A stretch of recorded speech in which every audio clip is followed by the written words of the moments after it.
Life's a pretty sweet fruit. Oh, great, I had to pick today to go bald. I knew it would happen. See you later, grader operator.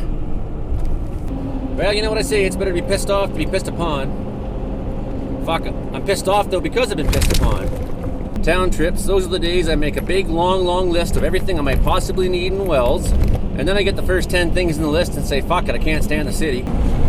I'd love to be able to say, fuck love. But the thing is, I love fucking. And I never much love fucking someone who I didn't fucking love. There's talk amongst the loggers that we're getting close to spring breakup. If you don't know what spring breakup is, that's when everybody in the mountain switches wives.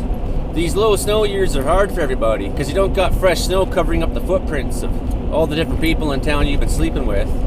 Straight path from your door to their door. Everyone knows what's going on. Spring breakup. They say in Wells you get lucky if you go home alone. Your love life in Wells is, let's have an experiment in seasonal affective disorder every year. Now I got messy windows.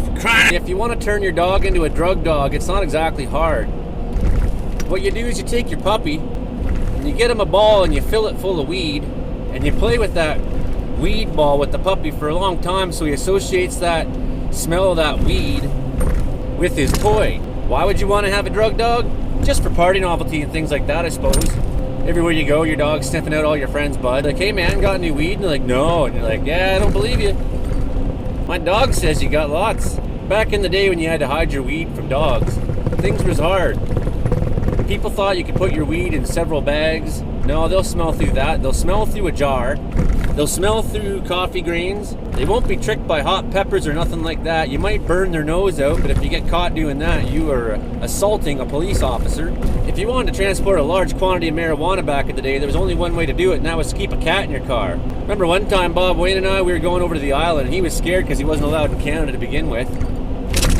And I had a whole bunch of weed on me, like a pound. He was real afraid getting on the ferry. I said, don't worry, buddy. No one's going to Vancouver Island with weed. They're not looking for that. But of course, they get to the ferry terminal, and what's there but big police van, bunch of police officers, dogs, and we randomly searching people's vehicles today, sir. Can we ask you guys to all step out of the truck, out of the van? Uh-oh, here we go. And there's that black lab. He's sniffing this, sniffing that, sniffing up and down, all over this ways and that ways. Skidilly skabamperin. He goes right up to sniff my bag with all the weed in it, and there's country singer Bob Wayne just about to panic. I can see him, he can see me, but the cop can't see us. The dog sniffs right over the bag and keeps on looking.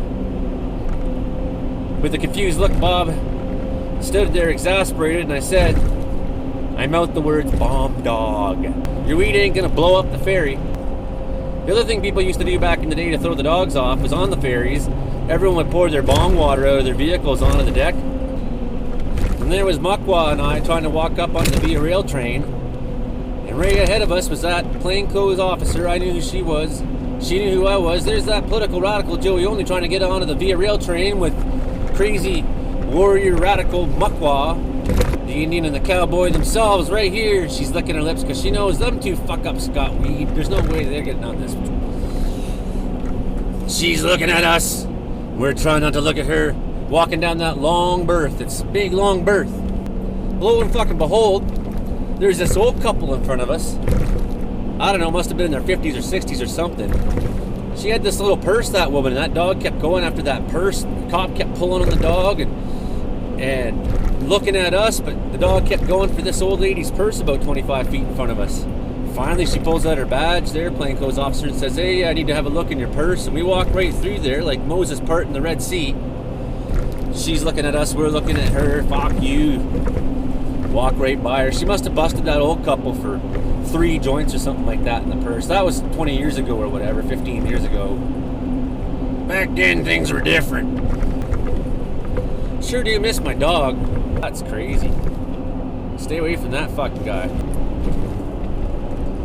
Well, you know what I say, home is where the heart on. They call this Devil's Canyon, this part of the highway, but I don't know, I never seen Satan here. I've been looking for him.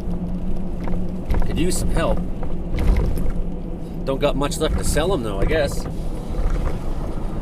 Just my asshole. I got a soul. Asshole. Last time I was single, I was on that Plenty of Fish there for a little bit, but no one ever wrote me back, so I changed my title, my headline there to say, who wants to ruin my life next? And hilariously enough, that's when I started getting messages. My problem is I'm pathologically honest. Oh, fuck. I don't even know what I'm doing anymore. Sometimes I wish I was gay. It might be a little bit easier, but the truth is the only cock I'm attracted to is my own. Driving around talking to myself. I don't even know what I'm doing anymore. Thanks for tuning in. If you think I'm stupid, you're the one who watched this shit.